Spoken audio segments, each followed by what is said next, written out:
So this is the Development Review Board for Burlington for December 3rd. A few sort of housekeeping things. We take up items in the order that they're on the agenda. And when we call each application, we ask the applicant to come up to the table up there, and please use the microphones because it's hard to hear in here, and the recorded testimony from those microphones is the record of our hearings. There's also a clipboard up on the table up there, and anybody who wants to have party status or participate or get more information on any particular item should see to it that they sign that clipboard sometime during the hearing. So then the first item on our agenda is the agenda. We have one item. I've had a late afternoon request from the applicant from 28 Faith Street with a request to defer to the first open agenda in January. So that would be January 22nd. Is anybody here for 28 Faith Street?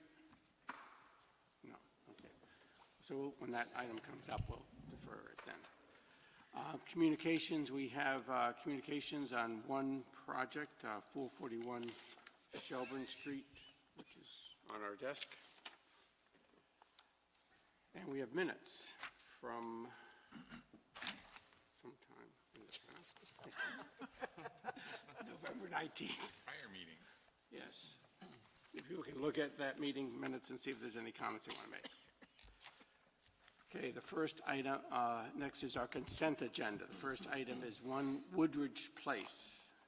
Is the applicant here? This is change of use from single family to a duplex. This is recommended as consent.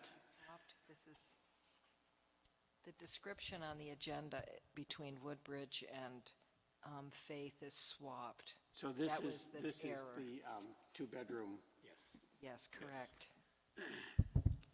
So that was in the warning too on the agenda.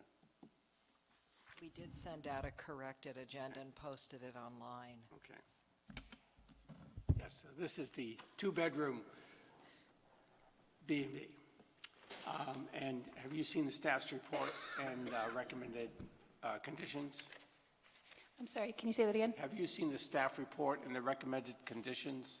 I have not seen the staff report and recommended conditions. I have been in touch with staff, and they were explaining that it would be recommended without discussion, but I'm happy to see those conditions. I've read about similar sorts of conditions that people have. I would be willing to bet the farm that I sent you an email with it after we had talked about it.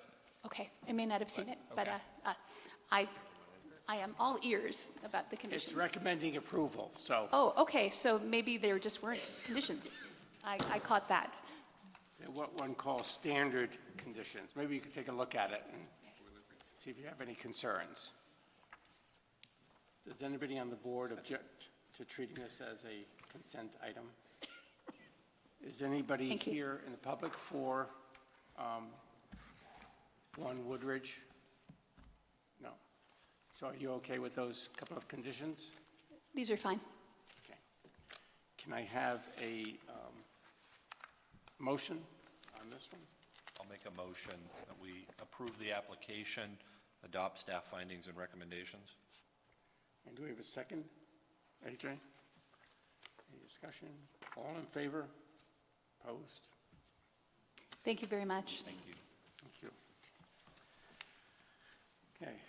The next item is 351 Pine Street, Vermont Railroad and UVM. Is the applicant here?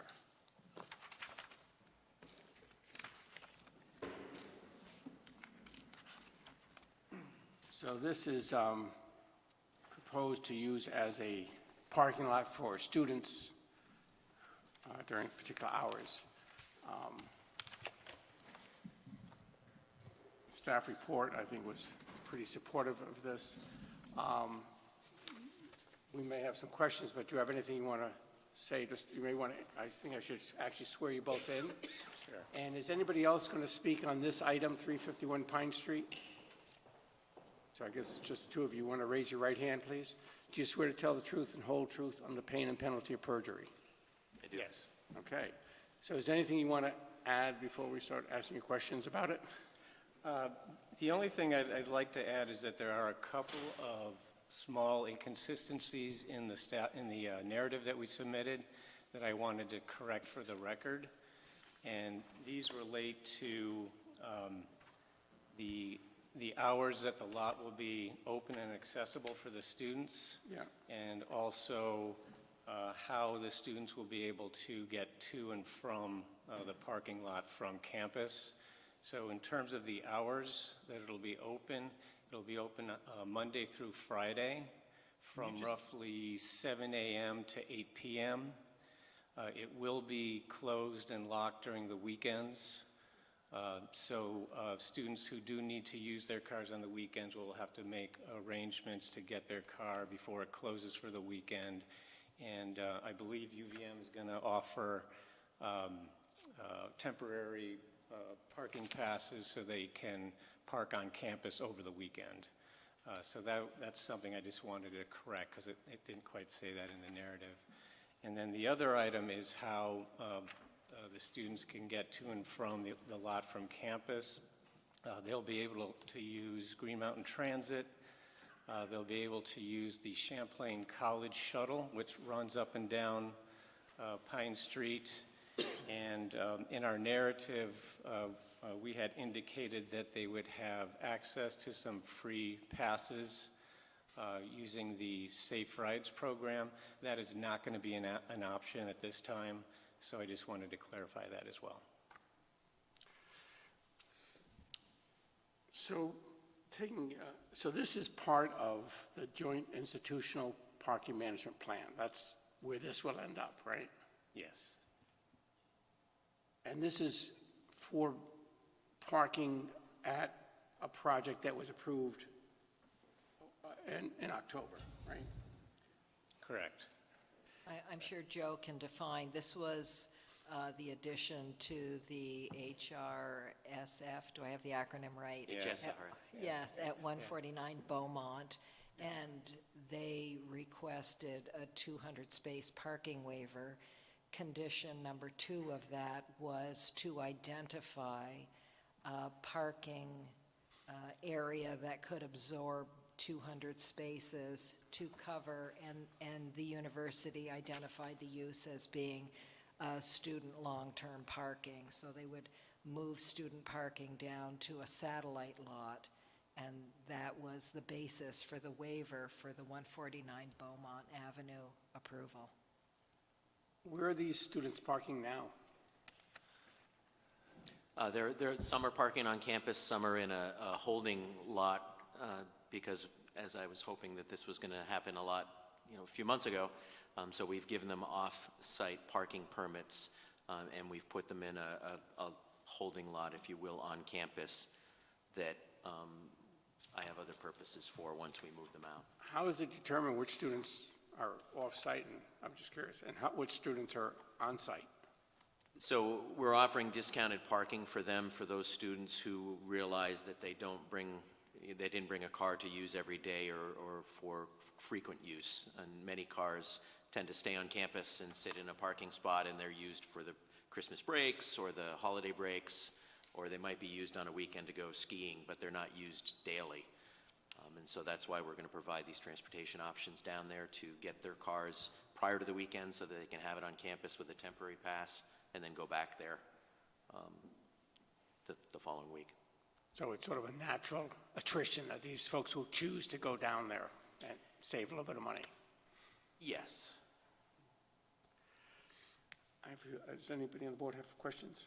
Yeah, just wondering, in terms of like the long-termness of this proposal, how will it be affected by the South End Connector and/or the Amtrak? Are you planning for that at all? At this time, it's going to be a 5-year lease that we intend to use, and then we have the option to extend it. But we're obviously looking at other options as well.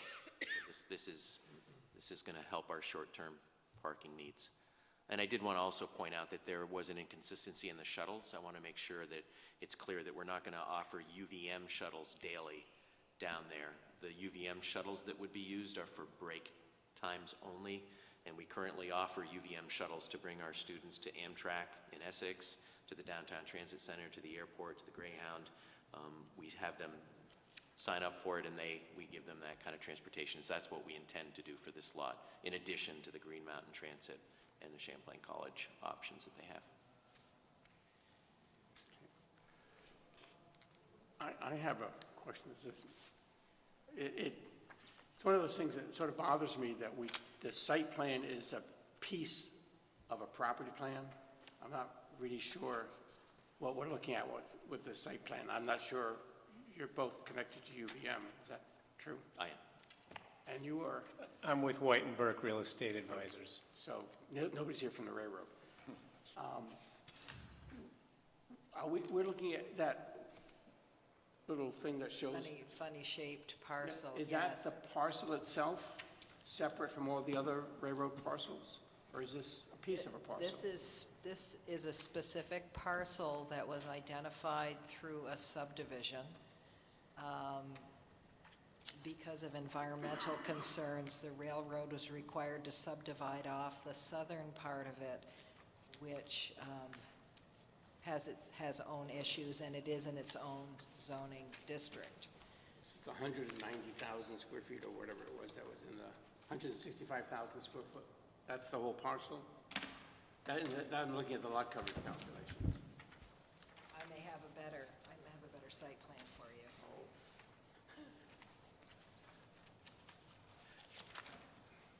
I'm also, because the project also has a right-of-way apparently across the other parking lot, It does. and that's spelled out on the lease, but, Now, the background understanding here is the railroad typically does not require zoning review. Since this use is not associated with railroad use, we are requiring a zoning permit. so this is lot one, this is 3.18 acres, which sounds like it's 165,000 square feet.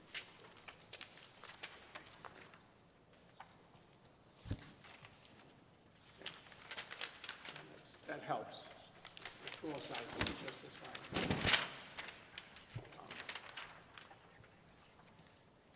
And I guess one other thing that's in the staff report is you're going to mark the spaces with railroad ties? So the railroad ties will go down the center of the double rows to be kind of a tire stop so that they don't continue to go over. And we intend to, before they go in there, to put some line striping on the ground, understanding that we've done that before in gravel lots, and a couple cars go over it and then it goes away, but at least it starts guiding them in. And since this is long-term parking, our assumption, just like on our own lots that we use on campus, is that cars will then naturally just find the slots that are open and they'll park between the cars. There's a small thing, but I'm sort of assuming that these are pinned, the railroad ties. The railroad ties, our intent is to have them connected so that they don't move with snow removal, They're connected to each other, not pinned? not pinned into the ground. So Is that because of the environmental stuff with the lot? that was something that I just decided to do because I don't want to poke holes into the ground, but I think if they need to be pinned, then we can go to there. But at this point, our intent was to have them together. So they should be anchored, They would be anchored to each other, but if you need them to be need to anchored, be I can. anchored to the ground. I think that would be, because eventually they would just migrate. And Yep, and then my guys would probably move them back, so, but I get it. Okay. Okay, any other questions? Are there any security concerns with having that lot that far away from the road and then not having any type of patrol access to it? There is some patrol access that Burlington Police Department and our own police services will be doing. We're adding lighting, solar paneled lights to the existing fence. We are adding some security cameras, as it says in the proposal, and we are putting what we have on campus as the code blue light, so that any students that have any desire can press the button and it'll go directly to our folks. So we've looked at that in detail on campus to ensure the safety of the students. Thank you. And the lot will be locked? Yes, the When it's lot will not be open, locked in the yeah. evenings and on the weekends. And if there is access or emergency necessary, we've coordinated with our police services to be able to go down there and open it after hours for a bona fide emergency that confirmed. Any questions? I don't think there was anybody in the public who was going to comment on this. Okay. I had a quick question. Yeah. So I see on page 3 of your memo to us, you talked about the brownfield sites and that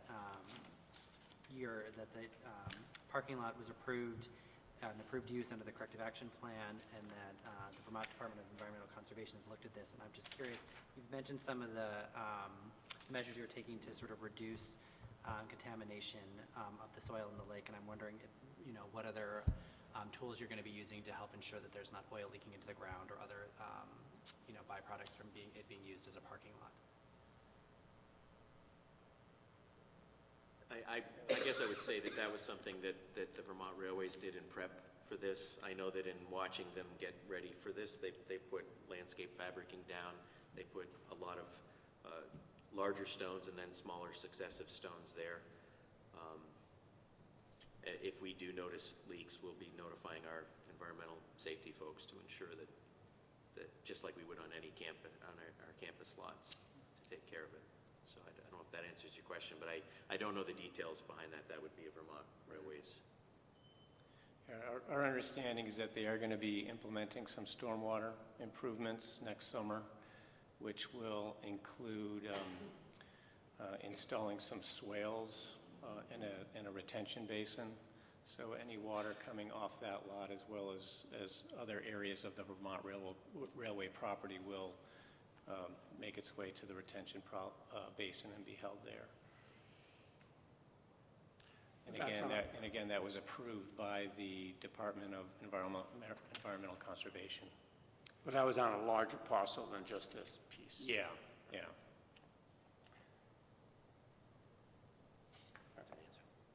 Okay. With that, we're going to close the public hearing. Thank you.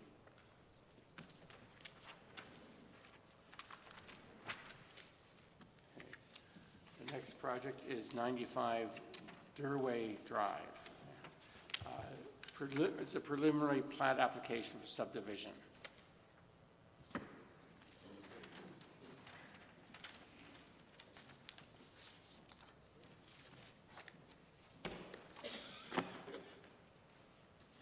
Hello.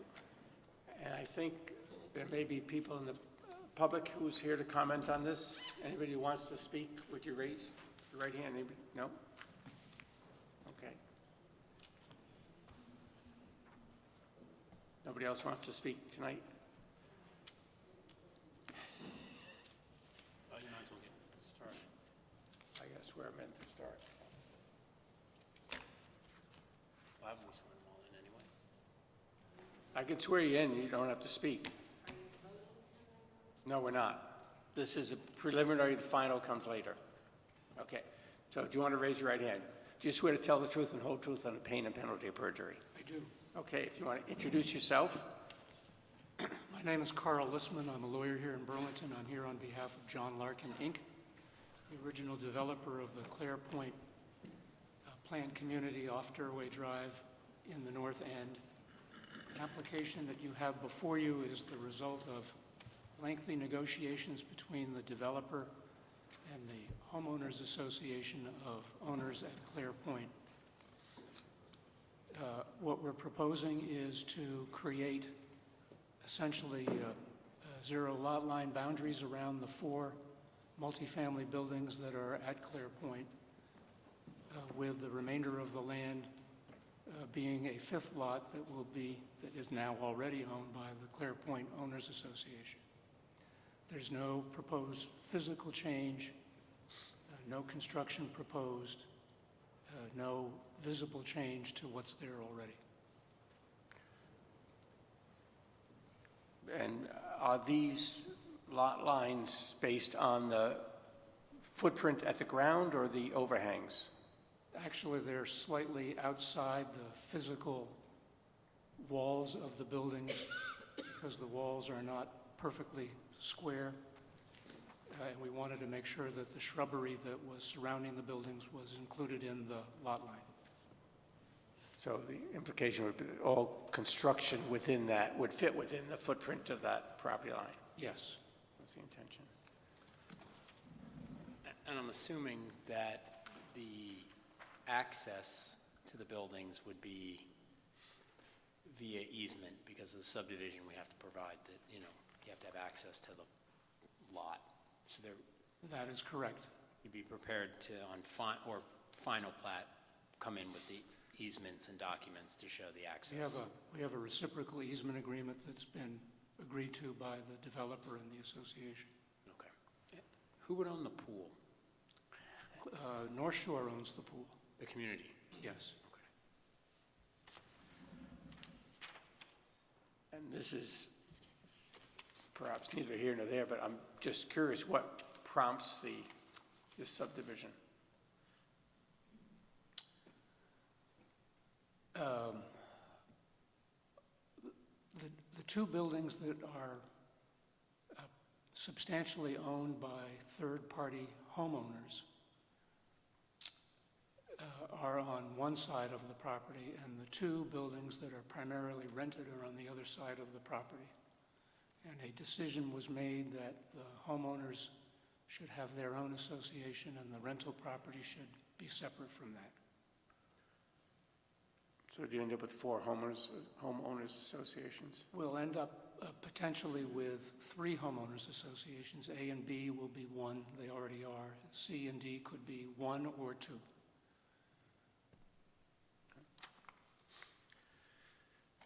Okay. Any other questions from the board on this? And you do have to come back for a final on this. Clarify the right-of-way access.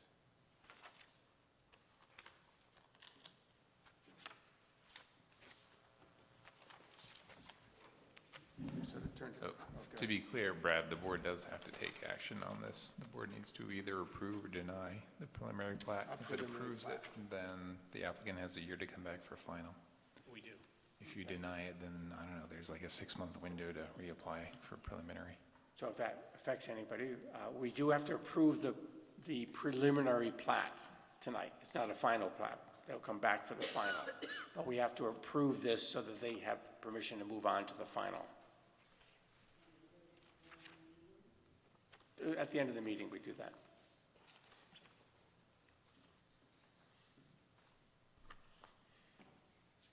I can swear people in anytime. We're the welcome to share. Okay? Yes. Yes. Okay. It seems fairly straightforward. I'm going to, unless anybody else has any objections or questions, we will close the public hearing. Chances are we will vote at the end of the meeting tonight on the preliminary. Thank you.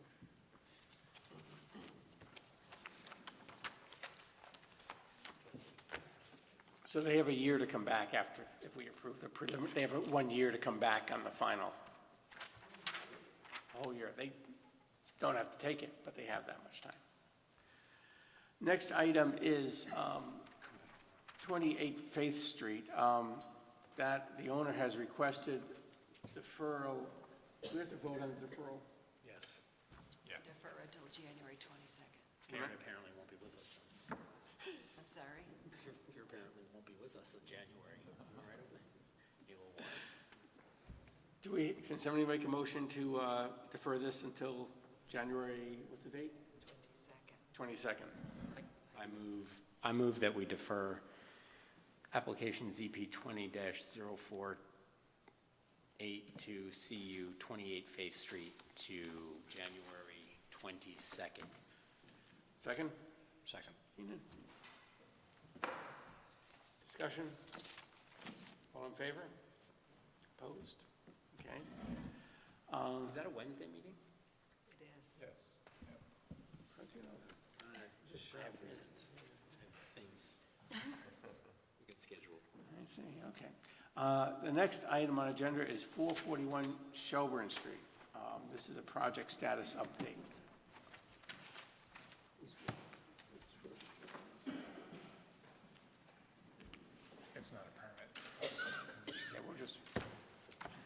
So you're invited back for a progress report. We can see progress on some parts at least. So I'll let you, and I see, Anna, you had you have communication from you? Yep, a letter. We haven't really had time to digest it. Yeah, and I can follow up. And introduce yourself and then, Yep. Mitchell Richardson, owner of the project. and Anna, do you want to introduce? Yeah, Anna Telemark, architect. Do you guys need a second to read the letter? Or? Why don't No, you just tell us or what just- what's going on? Yeah. No. So just coming back, do a status update. I spoke to Scott this morning and was looking to, we're moving forward. As of December 2nd, we started now with a 5-man crew, and we're going to have 5 men ongoing. And according to the current permit, what I was looking for is an amendment, and if I can be given until about April 1st, and do a status update the first week of April, we probably will have pretty well all of the outside done. Scott, can you remind us of what we had said in our original decision? So the applicable permit condition here said siding was to start in April of 2019 and be done in September of 2019. But then it went on to say, if not done in September of 2019, the applicant shall come to the board for a status update. So when October rolled around, I contacted Mitchell, and so he came and talked to you for a status update in October. You guys said, that's nice, come back and give us another one in December. That's what I thought. Okay. So just clarify, I mean, I drive by it regularly, and it seems like there is siding progress being made. What's left to be done? We're running into structural. So on the back wall, which is why I brought Anna, there's some structural that was not in the original plan. As we opened it, structural said, we want this replaced. So that's putting a stop. It's an exterior wall. That's putting a stop, and we're back onto structural and can't continue siding until the structural's done. We can't see, from the street, you don't see. You can't see it. You don't, but other people do. Okay, what is the status? If you go around, you got the east side is fairly far along. South side is condition of that in terms of siding and finish? Well, no, south side is part of this structural. It's the south and west, would that be? South and west side. So the whole west side is not done at this point? The west side is not. We actually had to remove a complete wall, concrete, and rebuild. For the entire entire west side? The west side on the 441 portion. And I'm not familiar, which is the 441, the north or south? Southern. Yeah. South. Southern portion. So what's the status on the north side of the project, on the west side? The complete south side's finished, and what would be the front, the west? The north, the east. We only have one Shelburne's side left. side. Yeah, Shelburne's done, and the north side's done. We just have the ramp side, and before we can side the handicap ramp side, is we have to finish this, the west side of the 441, so that we can put the deck in and then side it. Can I ask the architect? Yeah. So can you walk me through what previously unforeseen structural issue arose? Well, there were a number of, what Mitchell's referring to now is on the lower level, the basement level, there were conditions of rot that were uncovered, and when we explored more, the rot was in a greater area than we anticipated. So one of the things that Mitchell has done, I think to his credit, is rather than to create a Band-Aid, he's removed things and put in solid structure. And so that process also required us to contact Engineering Ventures, Chris Hill, who then we scheduled time, he comes out and looks at it, and then he takes some time to rethink the structure of that wall. And then Mitchell's moved forward with that plan. So that's kind of the process on that particular wall. I understand that. What I'm struggling with is why do there continually seem to be unforeseen structural issues that delay the project? I mean, when people come before us, we kind of expect them to understand the timelines they're committing to, and part of that is understanding the structural elements of their building and how long it will take. You know, I think we've given the applicant a lot of leeway here.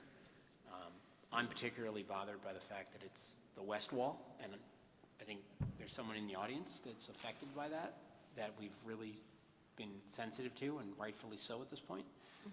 How long, with a 5-man crew, does it take? Well, I'm asking you this too. I mean, so what's left to actually be done? For that wall or for? If I said you had to side it, I mean, is there a wall there on the west side? What's the status of the wall on the west side? The wall's there, we're foaming it today. So the foundation's been poured on the west Yeah, side? all of it's done, the wall's there. We're foaming. The structural issue is resolved.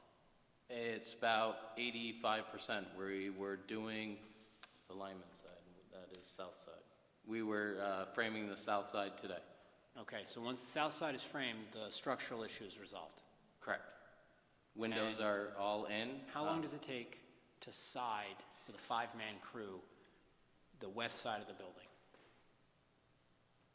I mean, it's not Well, that big of a building, and 5 guys But the seem like you issue, can do it quickly. the issue is you're lumping this into one lump sum, and Anna can also attest to this, is there's 3 or 4 different sidings on that west side.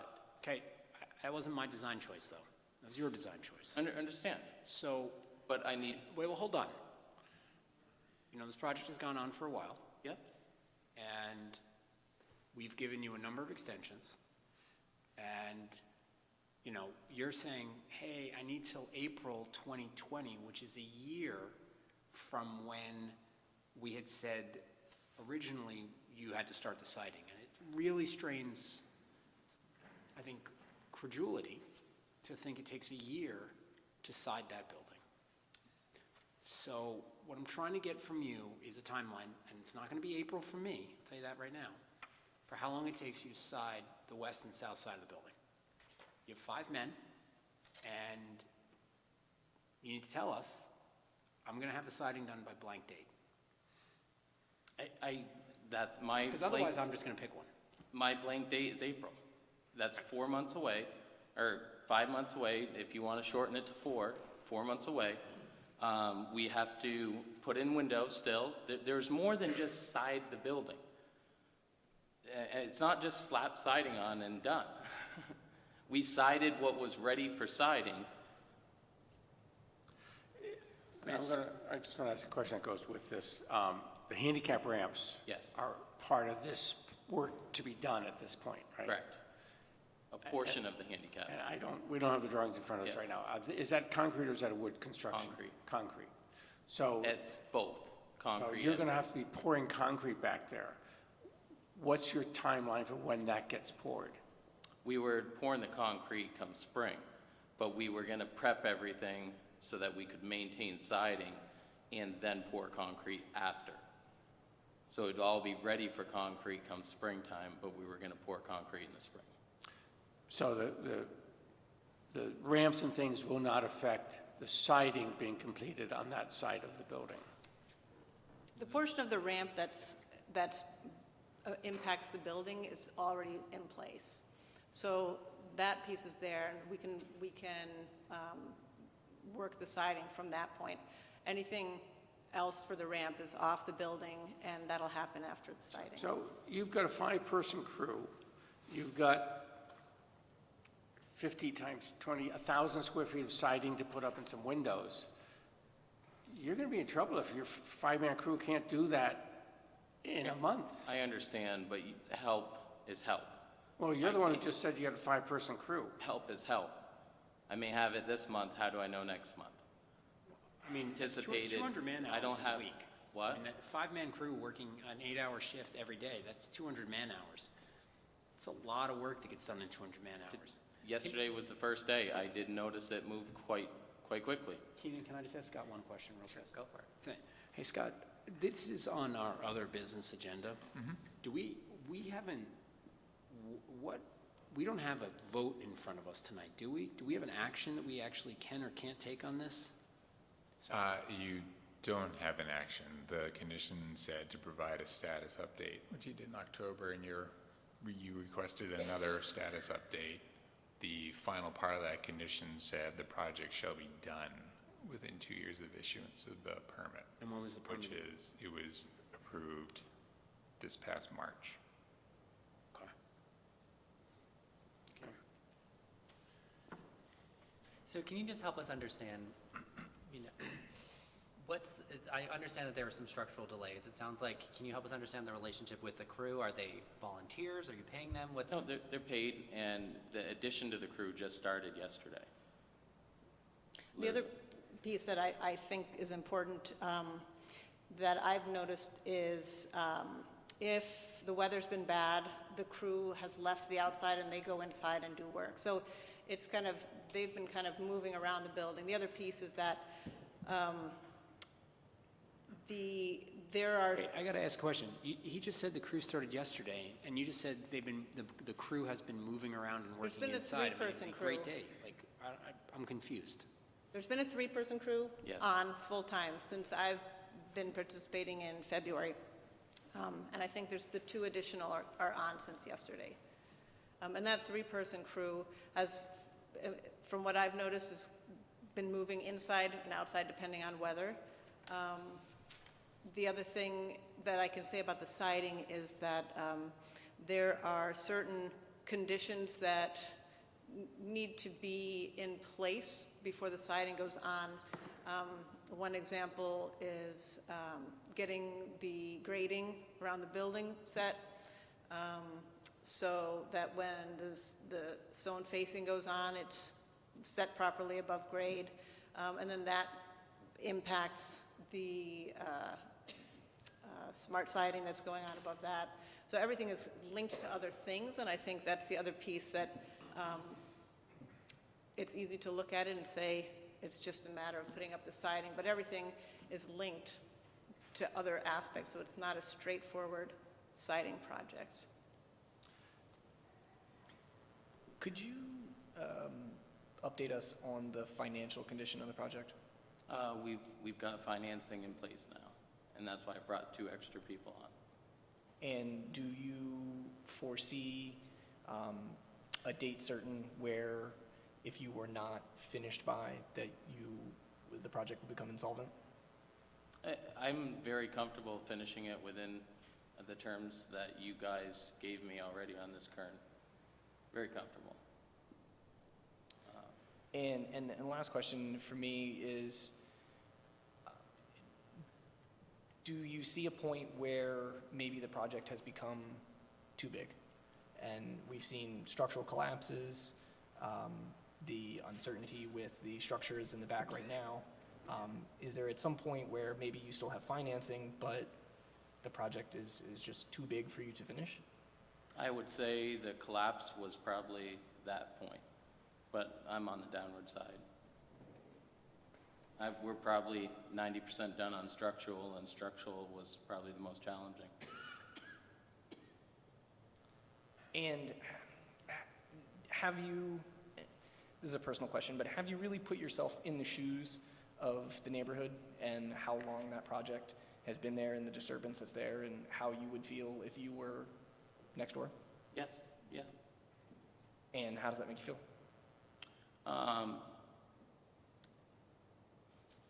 I think it's just one neighbor.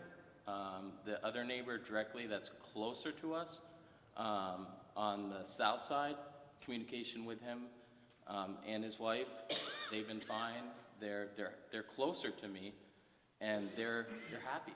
They said, you know, we really like how it looks. We've been watching you, the progress. They have zero negativity to say. And how has the continued monitoring by Bill Ward in his office gone? I noticed at the end of the meeting, you were in quite heated debate at the end of the meeting, and I'm just wondering how that relationship has... I haven't seen him.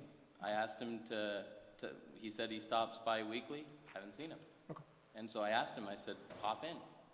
You know, if you're just doing a drive-by, I don't really think that's a meeting. Sure. Thank you. And I mean, that's the reason I brought Anna this time, is to show she does weekly meetings and the progress that you can't see from the outside of just driving by. You've got to at least stop in. Understood. So, Scott, the permit that we're operating under now was approved in March. Wasn't there a permit before that? Yes. And that was from when? That was just a 2-year time frame, and it expired before Mitchell requested an extension. So this project started 2 years plus before March? Correct. So, okay. So I just want to put in context, you know, when you say you've done everything that's been asked, actually, you've been behind all the time, including now when we asked a few months ago to have the siding completed. By now, I understand this extenuating circumstances, but you also understand why we're coming from the way we are, is that it has not worked out the way you've said every time you come. It takes longer. And this is not, you're in a 2-year window for a second permit, the first permit having expired and not been completed. So. Can I interrupt for a second? Can I interrupt for a second? I never agreed to siding being done by September. That's the date that you guys put. And just put it on. I actually said, I don't know. And now I am given the first time that I'm actually saying April, it will be done. I've never actually accepted a date. I don't know that it was necessary for you to accept it if that was part of the terms of the You just said what I've accepted, though.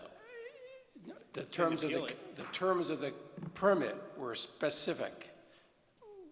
You know, you do have the opportunity to appeal a permit, but this permit was specific in terms of what your dates were. So we don't have to keep beating on this one. Yeah, I mean, we don't also have an action item, so there's I appreciate the update. Does anybody in the audience want to say anything? Share some So thoughts? I think the neighbor would like to say something, so we'll give him a moment, and then we'll answer more questions for you. Yeah, if you take a step aside for a moment.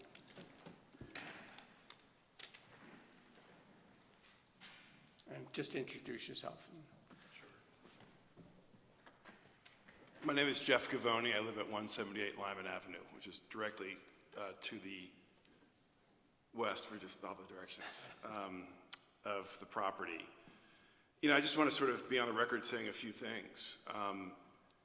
You know, the first is that the best outcome that I can conceive of is the one that I think Mitchell also can conceive of, which is a project that's complete in accordance with the permit and the designs that have been presented. Unfortunately, that best outcome is ever elusive. And, you know, just to clarify, this is the second permit, but there was one prior to that then the project couldn't get completed for various reasons, understandably so. I mean, I'm not lacking empathy for Mitchell's situation. I can't say that that is mutual, unfortunately, but I understand that this is challenging. I don't know that we have a clear picture. Even now, in the conversations that we've had, we aren't really quite sure what's going on inside and what's happening outside. And every time more information is provided or more he comes to hear and explains things, we get new data that changes the picture. So we never feel like we can get our arms around this project. So that's one thing, is that I want this project to be completed, and I'd like to get clarity on that. And I don't know that we've ever really gotten clarity.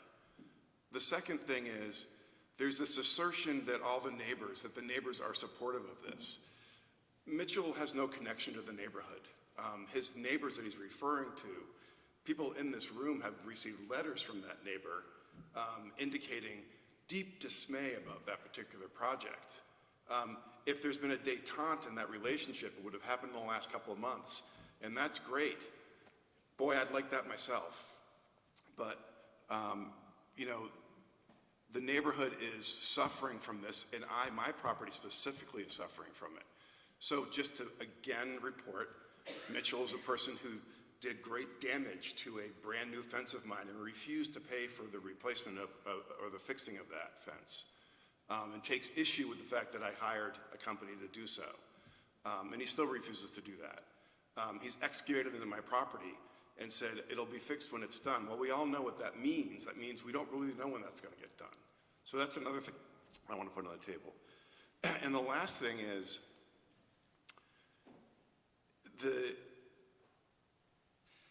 we hear contradictory things. You know, we heard last time, or 2 times ago, that all the financing work was in place.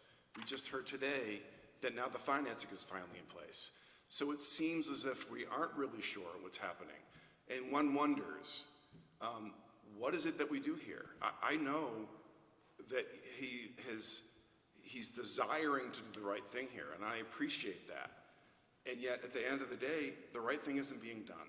So I just sort of wanted to put that out there and be on record. I'll keep coming. I'm going to be as good a neighbor as I can to Mitch, but I'm also going to protect my property, which is getting impacted on a daily basis. I mean, there's a dump truck parked within feet of my front porch that's been there for a couple months now. So he gets to park a dump truck there. He owns that land, but I don't think anybody really wants that. So that's what I have to say. Do I have to sign in? You don't have to, but you can. Should. Yeah. So we have nothing before us, and basically the approval is, he has 2 years from last March. Right, and that's the punchline. It says it shall be complete within 2 years. Because that's it, we determined we couldn't shorten that. I think you guys tried to establish a quicker timeline by saying, gee, you should start the siding by April and be done by September. It got complicated with the, if not done by September, give us a status update. So I guess I'd like to hear your reaction to what you just heard. I mean, it's pretty compelling. I would right? like to. Yeah. I never once commented that financing was in place last time. Actually, that was one of my one of my concerns is that.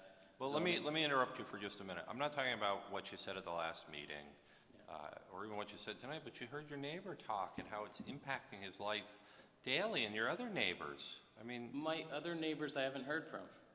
well, Nobody I else think you came get the forward. point. I think you get the point, right? And the damage on his fence, actually I was paying. He's the one that kind of got heated and sent me an email stating, be gone. And he hired a lawyer, then all of a sudden it just fell off by the wayside. I was actually telling him that I wanted to cover it.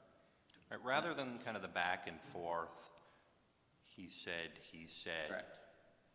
what I guess I'm looking for is, I mean, it's pretty impactful what's going on. I mean, I drive by that house regularly. I mean, I've commented many times, what's going on? And I don't have to live right next door to it. And it's really bothering a lot of people. And they all want you to succeed. And rather than look at it as adversarial, what's the plan to actually make it happen? You say April today, is that even realistic? What are the metrics to get you to April? It's the first date that I've given you on the siding. Well, that's a So, conclusion. yes, it is. How do you get there? How do you've concluded something, how do you get there? What have you done? What analysis have you done that said, yep, I conclude that April is the date? I have financing in place. Okay. I mean, financing is huge. But is it a construction loan? Because a construction loan is usually Not a phased along construction phases loan. of the project. And if it's not a construction loan, then it's a lump sum payment. Why April? I mean, I still go back to Brooks's question. If you have a pile of money on the table, what's the analysis? It's like, well, I got to spread it out. I have to, we're getting a little down the line. I guess I'm going to point, I mean, we desire, we're reacting to the first permit having expired with the project being complete, having a second permit. So it's frustrating from this side. I think the reality is we don't have a lot of teeth to force you to do other than what you're doing. Can I mention something? Well, A hold on. huge developer. Hold on. Scott, are we allowed to reopen a hearing? There's no hearing to reopen. No, I know, but Can you reopen it? maybe I should ask Mary. Can within the appeal period. Yeah, okay. Or not. Right. A huge developer, city of Burlington, is running into problems. We know. You know, I mean, That's not good either. They'd probably be getting with the a same large, thing if they were here. a larger pocketbook than I ever think of having. Yeah, in the end, they're gonna get the same, if they were sitting here, they'd have the same things. So a small guy like myself is running into the same problems that a large multimillionaire is running into. Well, we get it, but, I mean, it's affecting a lot of people. Understand? So you're And- telling, And we want you to succeed. Everybody does. That's the point. They want you to succeed. They just, there just has to be an end. Yep. And I think the end, you guys have an end date. You gave me 2 years from March to complete the as a project. complete. So he says it'll be done by April. The siding will be done. Right, so let's have a meeting, let's bring him back in April. Yep, I agree. Invite you back for another. I appreciate that. Sign. And the only part of the siding that will not be is a stone, which the stone is a masonry, and that's part of the concrete. But that's just a little bit of the foundation work. I'd like pictures next time, too. Yep. Okay. And again, I've invited you guys to have a board meeting out there. Well, we're not gonna do that, but Thank you. Okay. Appreciate you coming in. I know you're trying. It's frustrating to I a understand. lot of people, so, thank you. Thank you for your time. Okay, we have one other item, which is 50 Clymer Street, to amend conditions 1 and 2 for the garage.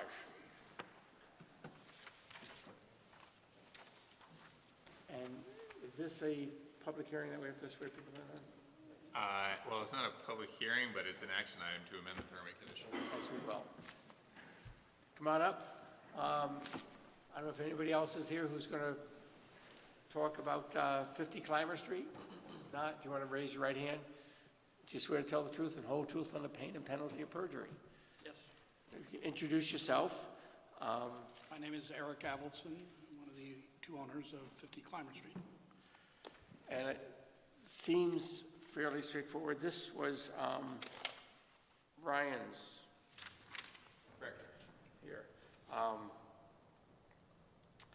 And basically, you have no lot coverage issues, and the photographs show that it was indeed burned. I'm not sure I have a lot of questions for you. Is there any comments you want to make at this point? Just that we originally thought we'd just quickly put a garage back up, and as winter came, we had the whole winter to think about it, and we then said, well, we'll put the garage up and maybe put an ADU on the back of the garage, and then the city started talking about changing the ADU. speak in the microphone.